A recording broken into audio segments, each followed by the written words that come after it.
আসন্ন বোরো মৌসুমে ধান ও চালের সংগ্রহ মূল্য নির্ধারণ করেছে সরকার।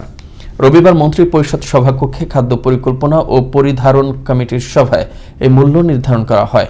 সভায় সভাপতিত্ব করেন খাদ্যমন্ত্রী সাধন চন্দ্র মজুমদার। এ সময় শিল্পমন্ত্রী নুরুল মজিদ মাহমুদ হুমায়ুন, স্থানীয় সরকার মন্ত্রী তাজুল ইসলাম, কৃষিমন্ত্রী আব্দুস শহীদ, ত্রাণ ও দুর্যোগ ব্যবস্থাপনা প্রতিমন্ত্রী মহিবুর রহমান, বাণিজ্য প্রতিমন্ত্রী আহসানুল ইসলাম টিটু এবং স্বাস্থ্য প্রতিমন্ত্রী বেগম রোকেয়া সুলতানা অংশ নেন। আমাদের বড় সংগ্রহতে টার্গেট 11 লক্ষ সেদ্ধ চাউল, 5 লক্ষ মেট্রিক টন ধান এবং 1 লক্ষ মেট্রিক টন আতপ চাউল এবং 50,000 মেট্রিক টন গম। এবং ধানের বিষয়ে যে 5 লক্ষের অধিকও যদি কিনা যায়, আমাদের সিদ্ধান্ত আছে এটা ওপেন রাখা হয়েছে। 5 লক্ষের বেশি যদি পাওয়া যায়, আমরা সেই কৃষকের সুবিধার্থে সেই ধান আমরা কেনার জন্য প্রস্তুত আছি। সেটাই কমিটিতে সিদ্ধান্ত হয়েছে।